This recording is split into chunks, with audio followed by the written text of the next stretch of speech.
Good evening and welcome to tonight's Cabinet meeting on the 29th of October. It's good to see colleagues here and also those who are online as well. Of course, this is the second Cabinet meeting in October, so obviously we'll be signing the minutes of the 1st of October if colleagues find them as a true likeness. We'll come to that in a moment. I have late apologies for absence from Harinder. I think everybody else is here. So I'll look around the room then for item 2, which is declarations of disclosable pecuniary interests and other interests. Are there any? No interests, that's fine, thank you. As I mentioned a moment ago, the record of decisions of the 1st of October. Are colleagues happy for me to sign those as an accurate record? Agreed. Thank you. That takes us on to our first substantive item this evening. I'm going to hand over to Zoe for property asset management strategy and property review. Zoe, over to you. Thank you. This vital piece of work is intended to address the challenges of the January 2024 SIPFA Resilience Review, which recommended the Council carry out a review to identify disposals of Council property assets given the difficult financial circumstances inherited by the current administration. The report was considered by the Regen Committee on 10th of October. A list, phase 1, of non-operational proprietary assets has been identified so far for disposal.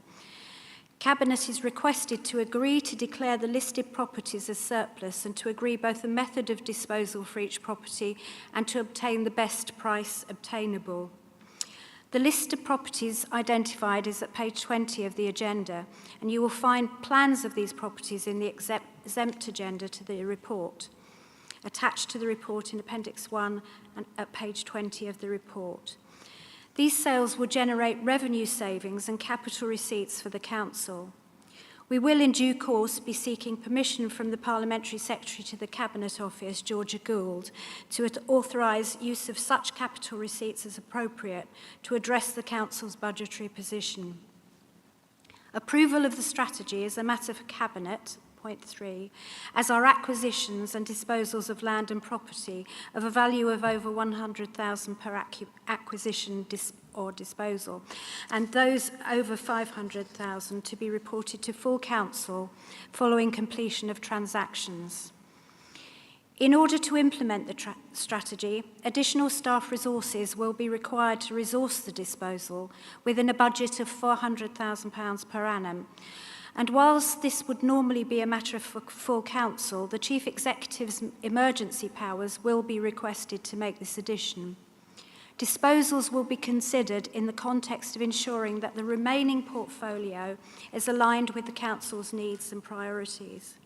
The aim is to generate a minimum of £20 million of capital receipts over the next 5 years, and I refer you to Appendix 1 of the report in this regard. The first phase will consider in the region of 180 non-operational and let properties. A reappraisal may have to be considered in the event of a significant interest charges during the process. The exempt Appendix 1 sets out details of 30 non-operational properties recommended for disposal, which includes properties with an asset value in excess of £34 million over 5 years. There will be some loss of rental income, which will be more than offset by savings of debt interests of £2.7 million plus from capital receipts after payment of debt from the sales, with a net gain of £1.118 million per annum. Phase 2 of the review will come to Cabinet in early 2005 and, if required, to the O&S Committee.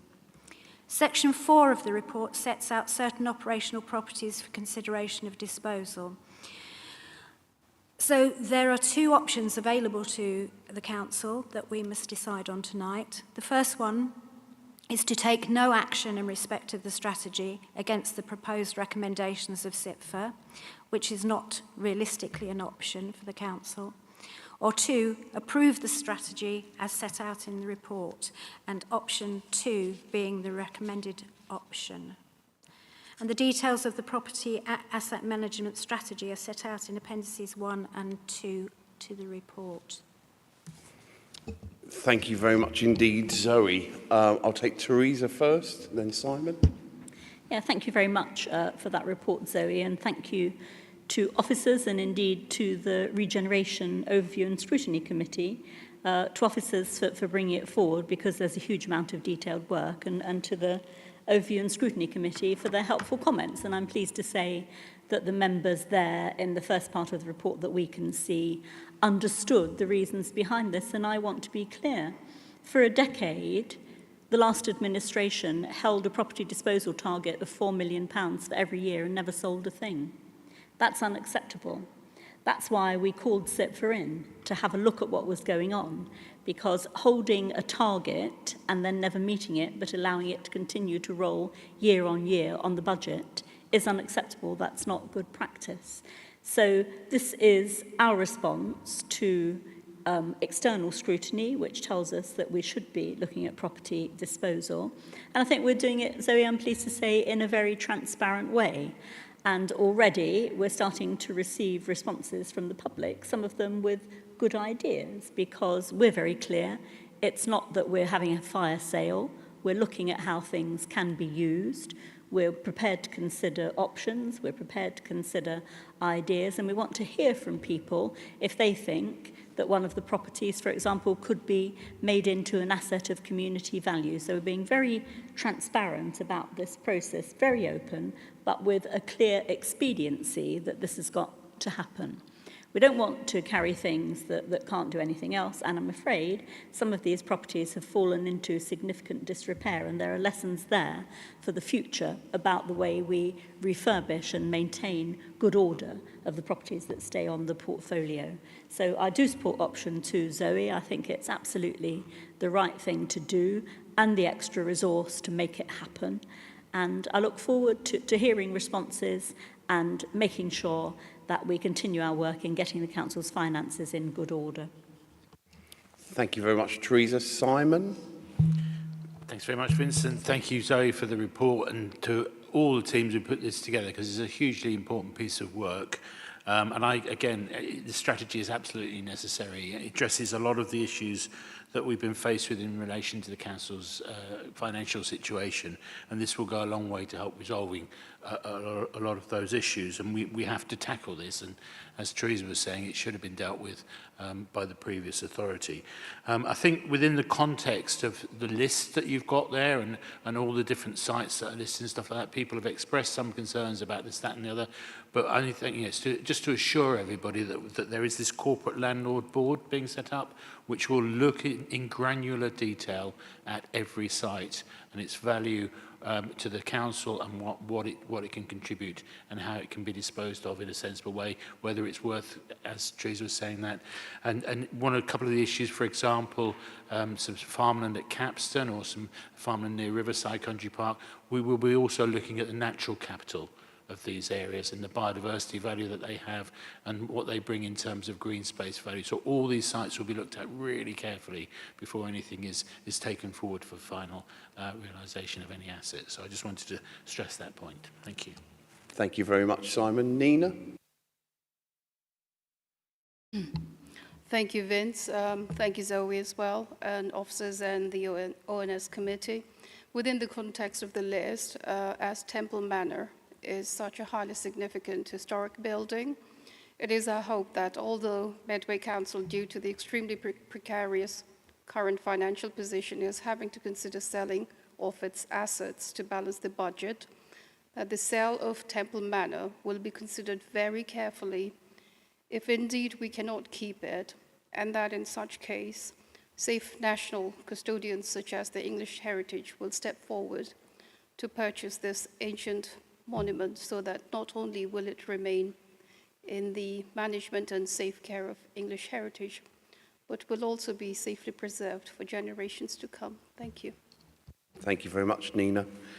Before I come back to you, Zoe, a few parts from my perspective. Firstly, I would want to thank yourself as portfolio holder Officers, in particular, David England, who's here this evening, has done a tremendous amount of work on this, and I thank him for it, along with others within the team. I also want to thank Overview and Scrutiny. Myself and the Chief Executive were both there for this item. We heard firsthand the debate that took place, and it was helpful. I think it's helped inform us as we go forward. As anybody looking on can see, and even from the contributions from colleagues today, comparing a piece of farmland to a scheduled ancient monument is a bit difficult. But actually, in the sense of where we are at the moment, and Teresa, as always, is absolutely right on this, these conversations should have been happening over the last decade. That the fact that they haven't means that we're having to deal with effectively a 10-year backlog in looking at assets, which again should have been taking place and didn't. So we're doing that now. We're doing that in a very open and transparent way. And I want to be really clear on just a few items tonight. Firstly, and I'll be voting in favour of this, and I think colleagues have indicated they probably will as well from those who've made contributions. Nothing is sold tonight. This doesn't mean things are sold. It means we can start to have a conversation. Really importantly, those first conversations will be where there are tenants with those existing tenants. And I'm hopeful in a number of those cases, those existing tenants will be no longer tenants but freeholders. I want that to be the case. But those will be individual conversations. That's right and appropriate. And of course, we're not going to go into that level of detail here tonight. Simon mentioned the Corporate Landlord Board, and that is something which will take the time to look at those on a case-by-case basis. We often talk about being a labour and cooperative administration. Actually, the cooperative bit of that in this debate is really important. So one of the things that I've always been an advocate for, whether ward councillor for Chatham Central and Brompton, leader of the opposition or leader of the council, is the asset of community value register. If you compare our community of nearly 300,000 people with similar sized populations, our register has substantially fewer things on it. And actually, there'll be some things on this list that probably should be on there. There's a lot of other things that aren't on this list that probably should be on there. So I'd always encourage the community to work with, whether it's ward councillors, other interested stakeholders, to consider, if they value it, make sure it goes onto that register. So I'd encourage that, if there are examples here. SITFA, that trusted organisation when it comes to local government finance, have been explicitly clear that we should be doing this. But as one or two others have said tonight, this is not a fire sale. This is a sensible, timely, professional set of conversations.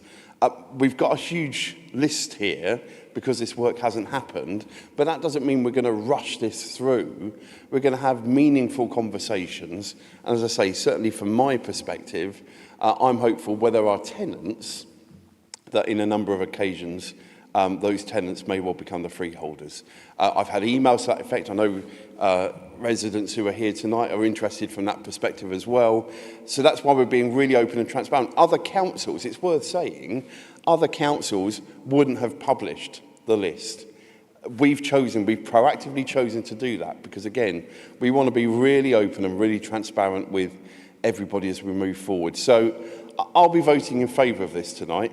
I think this is a step in the right direction because it should have been happening for the last decade and hasn't, and has therefore meant that we've got a disproportionately large list. And as Zoe said, next year we'll be looking at a challenging list as well, because that will be where we currently deliver council services from. That's not for tonight, that will be for next year, but again will be a challenging list as it comes forward. Before I go back to Zoe, I'm going to bring in Alex and then we'll go to Zoe. Alex. Thanks, Vince. So just wanted to pick up on that point about transparency. I think it's laudable that there has been this level of transparency. As someone who has experienced as an opposition member, trying to get blood out of a stone in terms of information around very real and present dangers to assets in my own ward several years ago. So it's right and proper that we publish that list. But I think what that then places on all elected members of all parties and none is that it's incumbent on them to not scaremonger that it's their duty to do their homework about what this means, to not misrepresent it to the press, to their constituents. And you know, again, I don't want to get into too much detail, but there's a particular member who demonstrated with his immediate interventions after this list was published that he seems to know certainly more about ancient millinery than he does about scheduled ancient monuments. And to attempt to sort of scaremonger and then watch him be schooled in real time on the Kent Online article which he managed to get written about his misleading claims was actually quite joyous to watch. But I think that, unfortunately, as we know, a lie is halfway around the world before the truth has laced up its boots. But that particular member who protests to be non-political has been playing quite political games with his constituents and with constituents elsewhere in the borough. So I think it just highlights that these people can get away with it for so long, and it might make a quick headline, but when the truth is exposed, they're the ones who are left feeling, or certainly if they don't feel foolish, they certainly should. They certainly look foolish. Thank you very much indeed, Alex. Very helpful contribution as always. I'm going to go back to Zoe to sum up the item before we go to the vote. Thank you. Yeah, I mean, to be clear, this is a necessity, not a choice, because of the financial position inherited by this administration and must be addressed in line with the requirements set out by SIPFA. This isn't about closing down services, it's about disposal of properties, and there will be many discussions and decisions that have to be made in the process of dealing with this issue. It doesn't necessarily mean that services run from those properties will cease to continue, and nothing is being sold tonight. There will be discussions at length with both the tenants and with the group. So I recommend that we approve these recommendations. Thank you very much indeed, Zoe. The recommendations agreed? Agreed.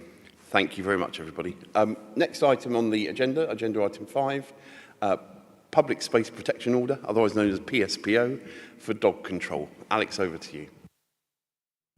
I should definitely have contributed earlier on that other item. I'm straight back into it. Hopefully my voice will stand up to it.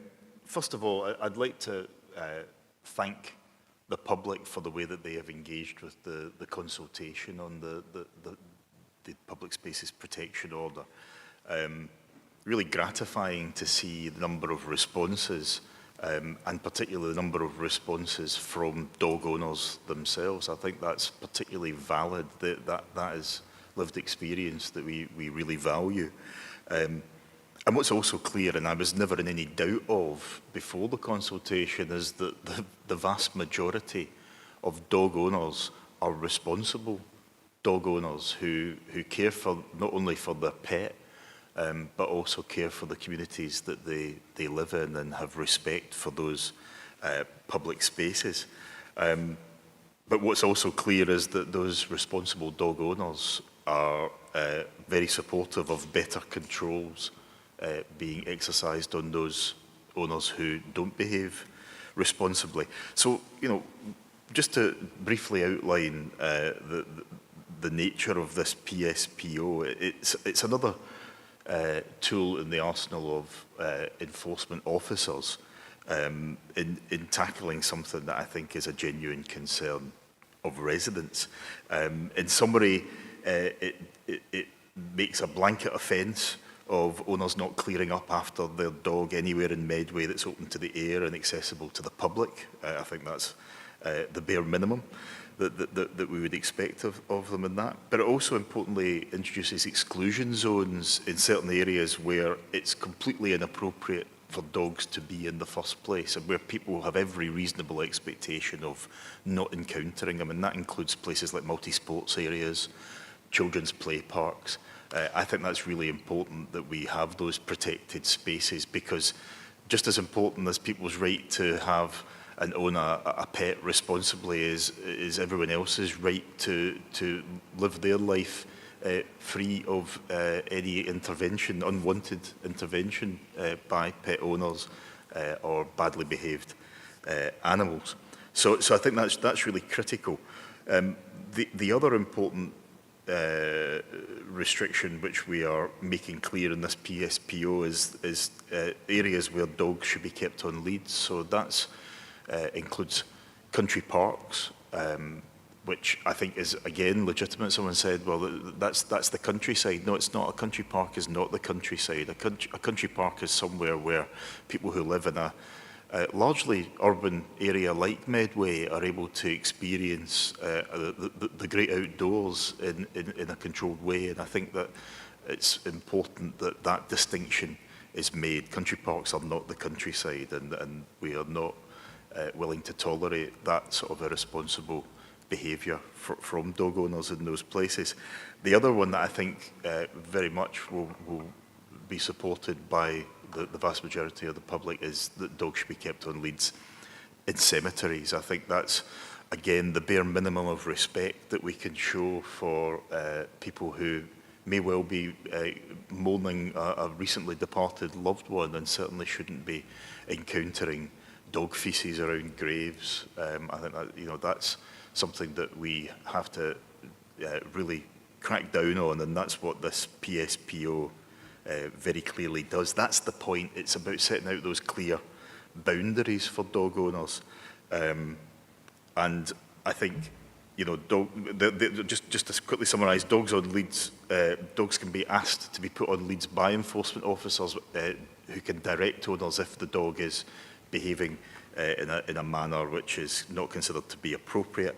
And also the other critical point is the limit on the number of dogs which can be walked at any one time, and that's not our number plucked out of the air. That's a recommendation from the Dogs Trust, from the RSPCA, and that's one that I think most responsible dog owners would support.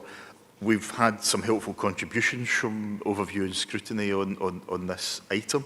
I was particularly struck by Councillor Campbell's experience as a new dog owner, an owner of an excitable puppy, but also experiencing the shame of not realising that she had walked her dog in an area that was, she'd let it off the lead in an area where that was not permitted.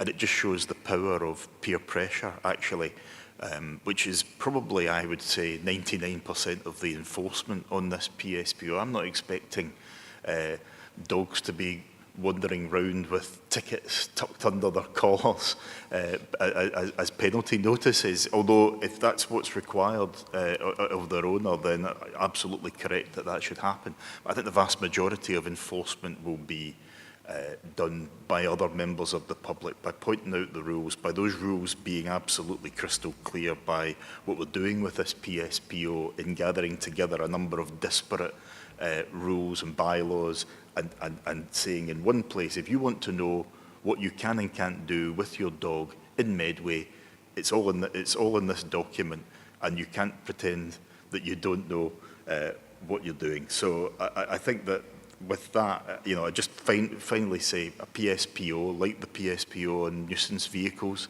it's not a panacea.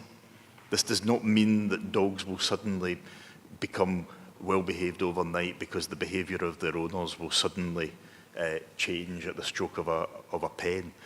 But what it does do is it sends out that really clear message. It gives enforcement officers the powers that they need when they need them, because enforcement is always going to be a challenge. But if we don't give our enforcement officers that limited resource, all the powers at our disposal, then I think we are asking them to do their job with one arm tied behind their back. So I think that's probably enough from me at this stage. Thank you very much, Alex. I've got Teresa and then Luella. Thank you very much, Alex, for bringing this forward so quickly and so succinctly, and it's really good to have all this information in one place.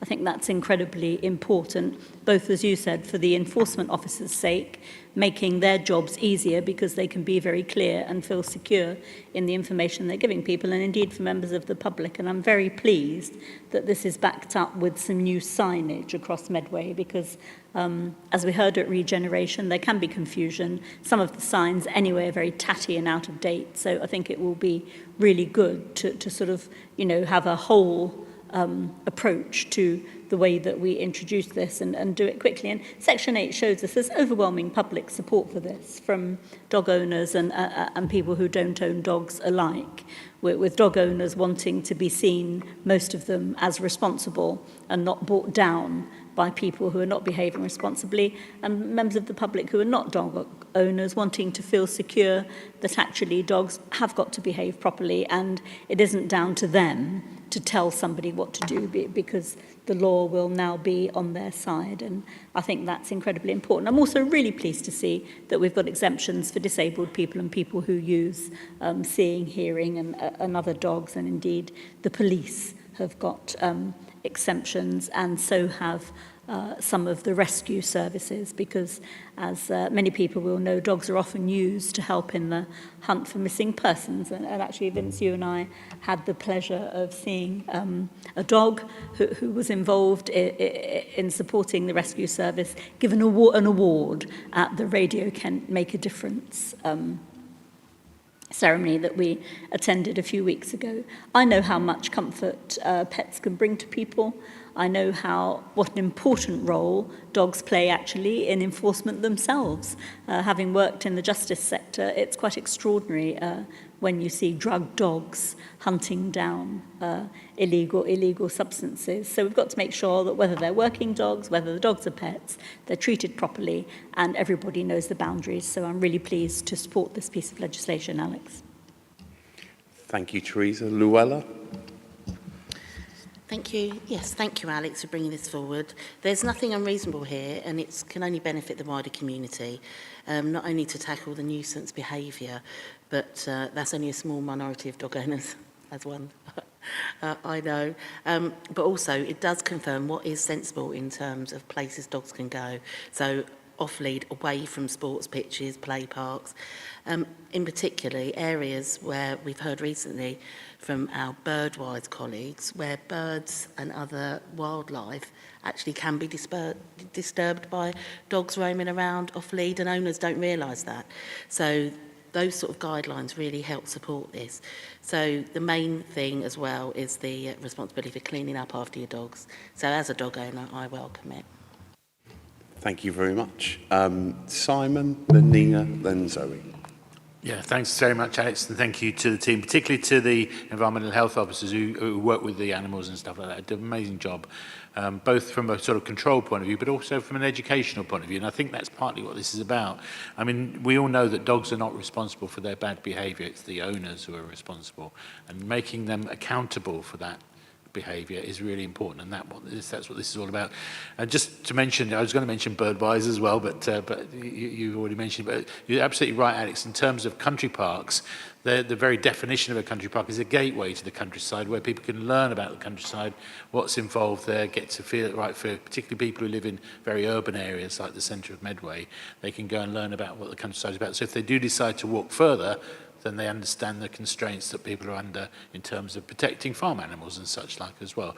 So there is a real importance to this piece of work that goes on the back of it. And in mentioning the work of Birdwise, one of the major problems that we have on the North Kent marshes in terms of disturbance to these internationally important areas for birds is if a dog's running free, then the birds will move away. And if there's too many dogs, then they won't come back. And that's a real factor. That's why Birdwise was created in the first place. And it's working. It's working really well. And we want to encourage that. But at the same time, if dog owners are irresponsible, then they'll be held accountable. So I really welcome this. Thank you. Thank you. Nina?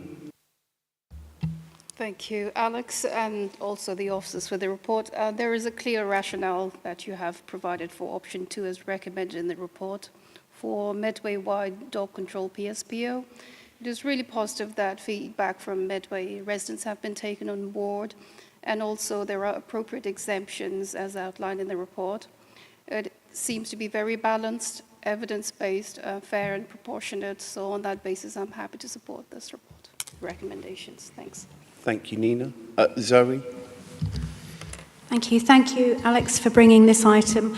I just wanted to address a slight slant on this issue insofar as we have all over Medway bins attached to lampposts for people to deposit whatever their dogs have left on the pavement.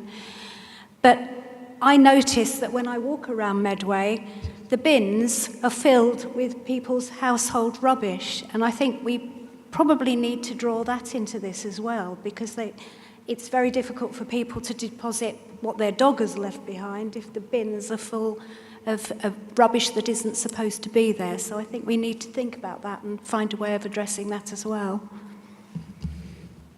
Thank you, Zoe. Before I come back to Alex, two or three bits from myself on this.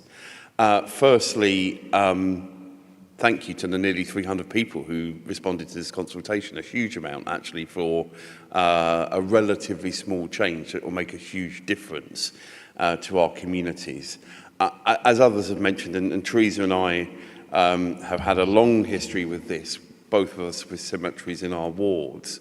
The issue of dogs and cemeteries is a really tricky one in one sense, because actually there will be some of those who will want to take their dog with them as part of the grieving process.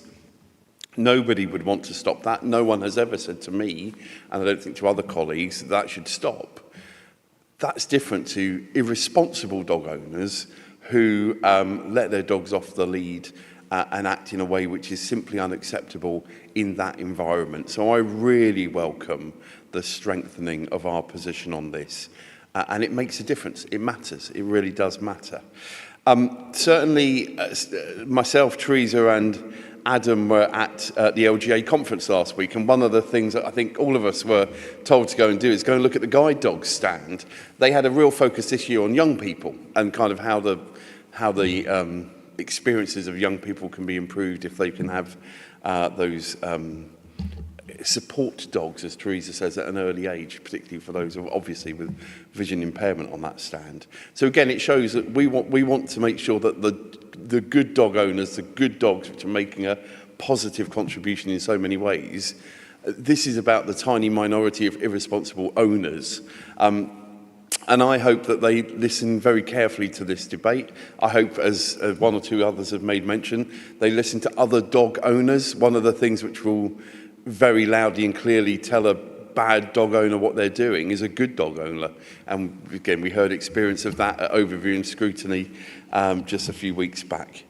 And Zoe is right to say, actually, you know, if there's something that frustrates me more, I don't know what it is, than, you know, unacceptable levels of, you know, dog mess on pavements. And district enforcement, of course, they've had a primary focus for a number of years around effectively cigarette butts, which again is an annoyance and really brings down the community.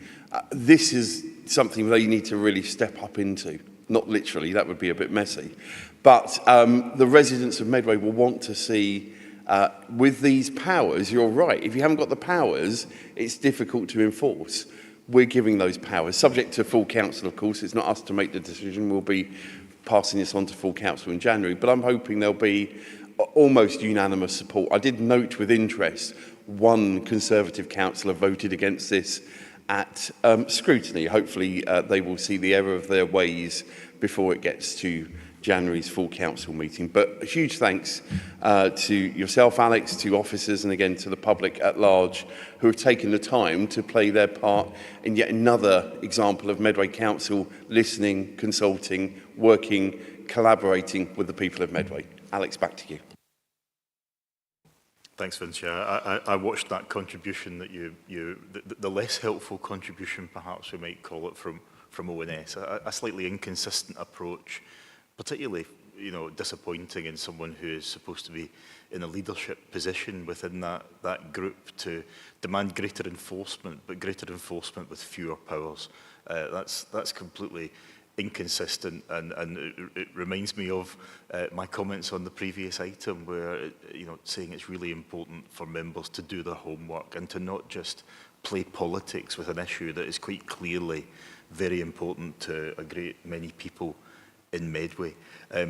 just to pick up on Zoe's point about the overflowing dog waste bins, obviously, you know, I agree with her point that these should not be used for the purpose that they're not intended, but obviously we also have lots of bins in Medway where it is a combined litter and dog waste facility. So, you know, I'm happy to discuss with her outside this meeting if there are any particular areas where that sort of facility would be more appropriate. Certainly, those bins tend to have a somewhat greater capacity, but obviously it dictates how that waste is then processed. So there is an onward impact. But yeah, I'm grateful for Cabinet's support on this. I'm grateful for the public's support on this and for opposition members who have done the homework and for their support on the item. I hope that we'll see that reflected when this is brought to full council, and that's my recommendation to Cabinet, that we pass this on and recommend it to full council. Thank you very much, Alex. Is the recommendation agreed? Agreed. Thank you. Let's move on to agenda item 6. Medway short break sufficiency strategy. That's a lot of S's. 24 to 27. Tracy, over to you. Thank you very much. Short breaks provide some children and young people with SEND with a really important opportunity to spend time away from the parents or carers, relaxing with friends, trying new things and having fun. They also give families a break from their caring responsibilities to unwind, make time for other things or spend time with other children. This report outlines the findings and recommendations of the Short Break Sufficiency Review, which was undertaken by Children's Services Commissioning in July to October 2023. It's really important that the views of parents, carers and other partners are listened to, and the review included a 12-week consultation where their views were sought through a really wide range of methods, including coffee mornings at some of the holiday activities that were going on, liaison with carer groups, voluntary sector, as well as an online consultation. The review found that the number of children with disabilities has risen significantly, and the number of children and families who receive a short break grant has risen by 68% since 2016. This means that many families are experiencing longer wait times to have their needs assessments, and has also had significant cost implications for the council. Subsequently, a strategy has been developed outlining our plan, which seeks to broaden the availability and uptake of inclusive universal services by those who can access them. We also aim to make changes so that places on targeted and specialist short break schemes are available to those who need them the most. There are 3 recommendations in the strategy with 7 priorities, and these are set out in section 1 of the report. The priorities are, firstly, to co-produce a short break statement which clearly sets out the universal, targeted and specialist support available, to revamp and update the local offer website and signposting mechanisms, to invest in training and improved communication to parents and carers, and this includes providing free training to providers to increase their knowledge and skills so that they are better able to meet the needs of our SEND children who take part in their activities. To review the short breaks eligibility and inclusion criteria so that those with the greatest need are prioritised in this. We'll also review the level of grant offered, and savings made from this will be reinvested to increase the provision that we're able to offer to help us meet the demand. We'll invest in data intelligence to ensure a coordinated approach to delivery and to ensure our budgets are being used effectively. We'll develop more commission services using those savings delivered by the other recommendations here, and we'll address the recruitment and retention challenges. So using a DFE grant and apprenticeship levy, 12 apprenticeships will be available working towards the level 4 children, young people and families practitioner. The plan is that 50% of these apprenticeships will be filled by care leavers. So the strategy should lead to more efficient service, better information for parents, more commission services and more equitable access to short breaks. And so I'd ask that Cabinet agree the recommendations as set out in section 1 of this report. Thank you. Thank you very much. Tracy, I've got Teresa and then Luella. Thank Thank you for the report, Tracy, and I think it's really good news. It's such an important area of the support that the council can offer to families.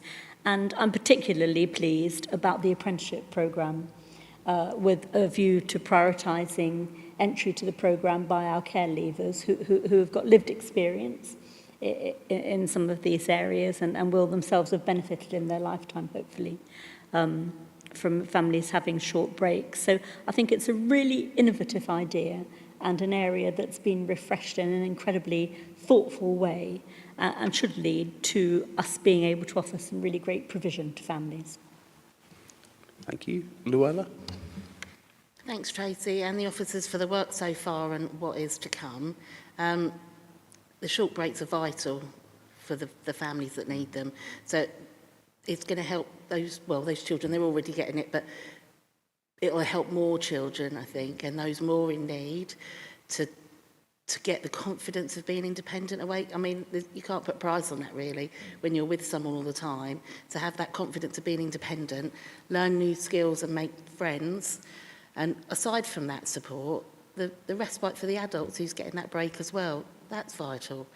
So I appreciate the strategy's aim is not to make savings, but also just to make it a better whole service offering for our residents. So improving the communications to signpost those families, to target exactly what they need, should hopefully speed it up. I'm hoping that that's the aim for it. And as Teresa said, the apprenticeships, well, that's just a great idea. So yeah, all round good prospect, totally supports it. Thank you very much, Luella. I've got Nina next. Thank you for the report, Tracy, and to the officers as well. As somebody who works in children's social care and is passionate about, improving the lives of children in need as well as those in care, I think Medway Go, as has been reported, they provide an absolutely wide array of fun activities for children during the school holidays, and I have received so many wonderful feedbacks about how amazing they are, and in terms of, as Luella has pointed out, in terms of social skills, in terms of confidence building, those are very, very vital. And as has been mentioned as well, having respite care for the carers as well, it's also fundamental to their well-being as well, so that they can also allocate that time to other children as well as to themselves. So I think it is incredibly great also that children in Medway will be given priority and that places will be allocated based on the needs of each child. Bear in mind the increase in need, but we are not shying away from our responsibilities and still trying to provide the absolute best for our children in need. Thank you very much. Thank you. I can't see anybody else, so before I come back to Tracy, let me say a couple of small pieces on this, because colleagues have covered a lot of important ground. I think one of the, if you look at the 7 priorities, all important, but actually the very first word, co-produce. And I think for me, that again sums up what this administration is about. We're not going to do to people, we're going to work with people to, in this case, produce our position statement. This is a challenging conversation everywhere. This is not an easy thing, and actually we are in a set of circumstances where some of our numbers are challenging on this. So I do think this approach and the 7 priorities, I think are absolutely the right thing to do, regardless of financial challenges increasing in service provision requirements. But actually, because those 2 things are there as well, they're even more important. So very, very supportive of this. I know this is an area where elsewhere in the country some incredibly challenging decisions have been taken. And I think the approach we're taking to recognise what's currently being offered could be refocused, repurposed in a way which is fit for where we are right now, I think is a good thing. So I'm very supportive of this. I can't see anybody else. I'm going to come back to you, Tracy, for closing the item. Thank you very much, everyone, for your comments. I think families really value the short break provision that we have here, but the demand has been increasing hugely. So we need a more efficient service. We need a wider offer to families. And this strategy will allow us to do this. It's really important to note that these efficiencies, any savings that occur from them will be reinvested into the short break scheme. So it should mean that parents have got more choice, that more families are able to access short breaks, and that young people will benefit from this too. So I thank you all very much for your support on this matter. Thank you. Thank you very much, colleagues. Are the recommendations agreed? Agreed. Thank you. That takes us to the next agenda item, which falls to myself, and that's the Treasury management item for Q1. Recommendations as laid out in paragraph 1. I wanted to pick up 2 or 3 quick items on this, actually, again, as I normally do for this. I want to thank the Audit Committee for the detailed work they went through at the end of September at their last committee meeting, looking at a number of elements here. So they can be all noted in paragraph 12. It's worth saying, of course, we're having this meeting less than 24 hours before a very historic piece of Treasury management with the first female Chancellor of the Exchequer in 800 years making a report to Parliament tomorrow. And some of those things will be important to us here because confidence in the economy will have a direct impact on things like interest rates, which will have a direct impact on how much we're paying as a council to repay loans that we've taken historically. So tomorrow midday matters to everybody. It matters to this council, but it matters to this report as well. Our advisors, Link, have said for some time to avoid taking long-term borrowing because of that. Because actually we're expecting to see probably interest rates fall further. But we are kind of close to our limit for short-term loans. So there'll be some thinking as we go forward, and again, real-time work done by the Chief Operating Officer's team in this area. You'd expect me to report back on Lobos. This has been a long-standing issue. I'm not sure whether we would have taken that product or not, who knows, but the previous administration did. We were at one point Lobos of over £100 million. We're now down to around £60 million. That's a good place to be. We're making progress on reducing that further. And the final thing I think I would say at this stage is around, in part going back to the first item as well, obviously the whole issue around property funds is one which of course we're alive to. We've had the issue with the Lothbury Fund, which we've noted elsewhere historically.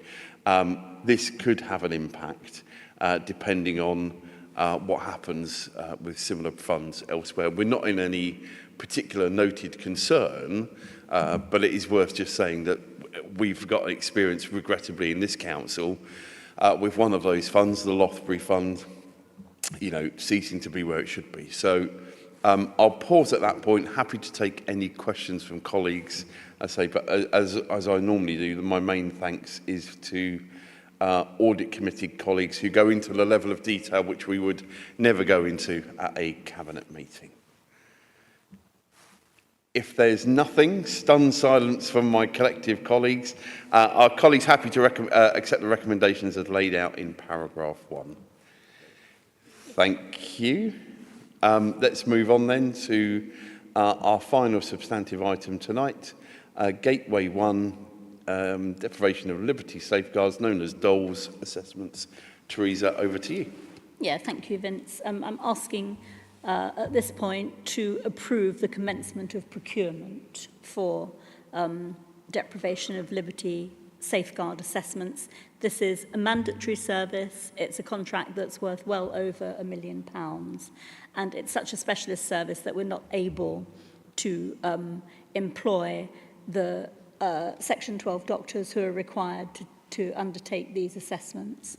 It will come back when the procurement is finished. At this point, you're just being asked to allow officers to pursue the procurement of a contract because we have to have the specialist service, it needs to be in place, and we have to have the ability to extend the contract if we need to, and we mustn't be in a position where there's any kind of a backlog associated with trying to do these very important assessments. Thank you, Teresa. Any colleagues, any questions or comments at this stage? I say, obviously, as the Gateway one is normally the start of this process, so obviously we'll see more information. And this, I mean, all procurements are technical, but there are some real kind of technicalities and specialisms with this particular item. So I'm very happy to support this. And again, it is, as Teresa, as you rightfully say, a statutory duty and one which obviously we will need to make sure continues in the way it's had to for some time. If anything else you want to add before we move to the vote? No, I don't think so. Thank you for your support. Thank you. All those in favour of recommendation? Thank you. That closes tonight's Cabinet meeting. Thank you very much.